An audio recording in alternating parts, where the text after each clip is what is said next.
Terima kasih. Perkenalkan, nama saya Binar Judianto Simanungkalit.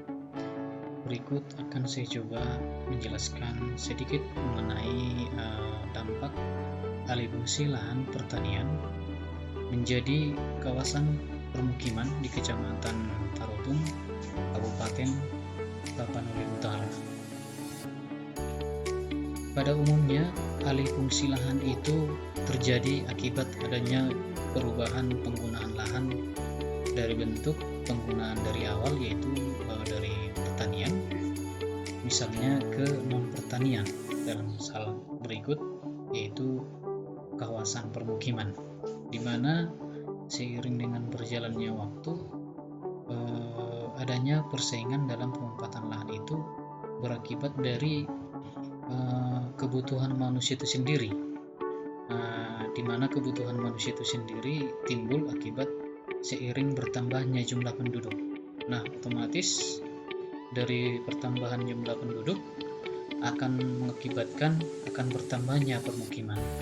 Pada umumnya, setiap manusia itu menginginkan adanya rumah pribadi yang memang lahannya itu awalnya pertanian.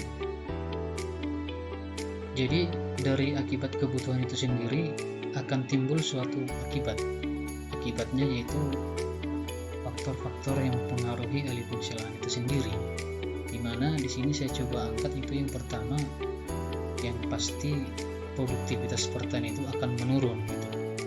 Dan yang kedua, kesempatan dari petani sendiri akan hilang akibat peralihan fungsi lahan tersebut. Dan juga tidak kalah pentingnya dari sisi pertanian, yang jelas di sana ada aset pemerintah, di mana sebelumnya mungkin sudah ada pembangunan menunjang area pertanian seperti dari irigasi gitu. Otomatis aset tersebut akan berkurang dengan sendirinya. Dan yang berikut yaitu dari segi prioritas pertanian itu sendiri, yaitu persawahan mungkin dari pertaniannya akan mengakibatkan penurunan produktivitas. Dari alih fungsi lahan yang saya coba angkat itu di Kota Tarutung, berikut saya coba jelaskan mengenai karakteristik atau letak geografis dari Kota Tarutung itu sendiri. Ini saya ambil dari data BPS tahun 2019, yaitu Kota Tarutung itu sendiri memiliki luas kurang lebih 107 km persegi dan berada pada ketinggian 900 sampai 1200 di atas permukaan air laut. Boleh dikatakan Tarutung ini merupakan daerah dataran tinggi yang dimana arealnya itu berbukit-bukit gitu. Dari jumlah penduduk itu sendiri, Tarutung itu memiliki jumlah penduduk sekitar 42.872 jiwa, dan mayoritas memang penduduknya beraktivitas atau berprofesi sebagai petani. Nah, di sini kita lihat ada berbagai bangunan-bangunan yang menunjang sebagai untuk pertanian, yaitu daerah irigasi, yaitu dari setengah teknis ada 199 hektar, dan juga daerah irigasi sederhana ada sekitar 98 hektar, dan non-PU ada sekitar 414 hektar, dan juga ada sebagian kecil tanah pada hujan itu sekitar 91 hektar.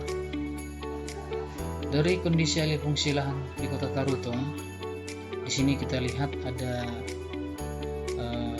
efek atau akibat dari alih fungsi lahan itu sendiri cenderung terjadi di Kota Tarutung itu seperti yang saya jelaskan di awal, itu akibat dari pertumbuhan dari penduduk itu sendiri yang beralih dari pertanian menjadi daerah permukiman. Nah, di sini sering kita temukan bahwasanya dari segi permukiman itu sendiri itu kurangnya pengawasan atau suatu treatment dari pemerintah setempat, di mana penataan ruang itu sendiri kurang begitu berfungsi gitu. Jadi dalam hal pembuatan bangunan atau permukiman di masyarakat itu bisa dibilang dengan semaunya saja gitu, tidak ada aturan memang dasarnya seperti apa standar yang memang harus kita penuhi dalam hal pembangunan permukiman itu sendiri. dan juga adanya di sana perempatan hutan lindung. Seperti kita lihat banyak di daerah-daerah tertentu itu daerah pegunungan di mana penebangan hutan itu terjadi. Penebangan hutan terjadi akibat tetap juga kurangnya pengawasan dari bagian kehutanan itu sendiri gitu, yang memang harus kita kontrol, di mana alih fungsi lahan ini sangat berpengaruh kepada kondisi kehidupan di masyarakat. Nah, berikut ada sedikit dokumentasi yang saya ambil, yaitu mengenai kondisi-kondisi saat tertentu yang pada umumnya itu terjadi pada saat musim penghujan. Nah, musim penghujan ini terjadi mengakibatkan banjir di Kota Tarutung pada titik tertentu yang sudah belakangan ini menjadi prioritas kita, pemerintah di Kabupaten Tapanuli Utara, seperti halnya di Simpang 4 perempatan Huta Barat Kota Tarutung yang mengarah jalan ke Pahaeng gitu. Itu sering terjadi banjir. Kenapa? Karena ketika seperti yang saya bilang tadi itu alih fungsi lahan itu beralih dengan permukiman, otomatis daerah resapan itu pasti berkurang gitu.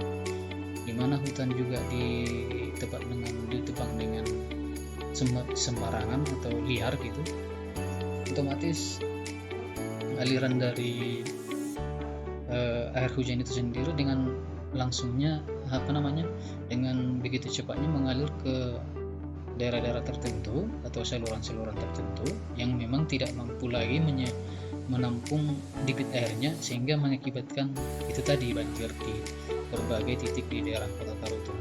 Ada beberapa titik saya ambil itu daerah Simpang 4 Kota Tarutung, daerah terminal, dan juga di daerah sepanjang jalan DI Panjaitan.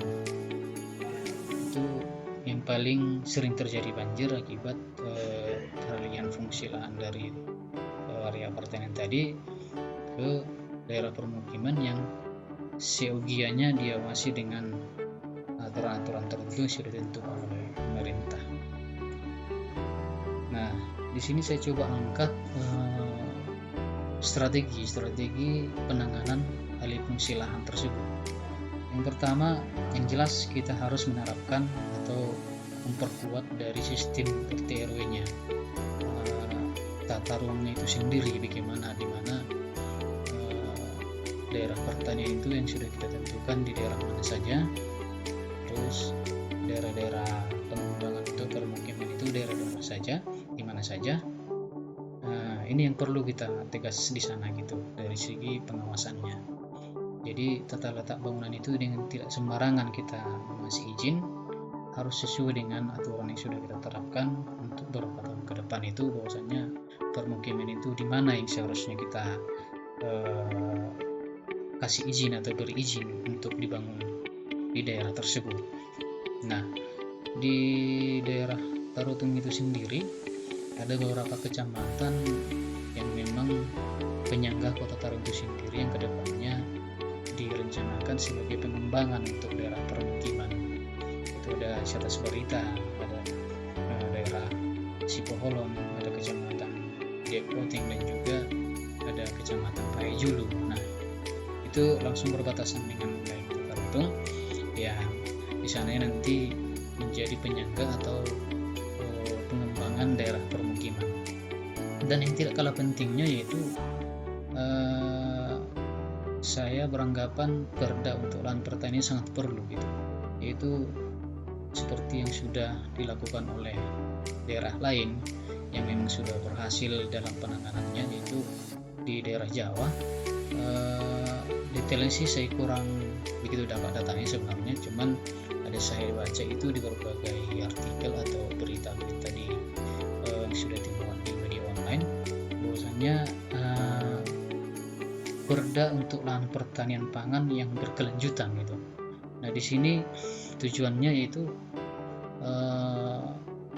untuk daerah-daerah tertentu itu memang udah kita set dia untuk memang daerah pertanian.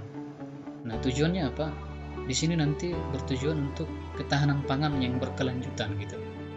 Nah, seperti yang kita ketahui salah satu dari visi misi dari Pemkab Kabupaten Tamalantara itu sebagai lumbung pangan gitu.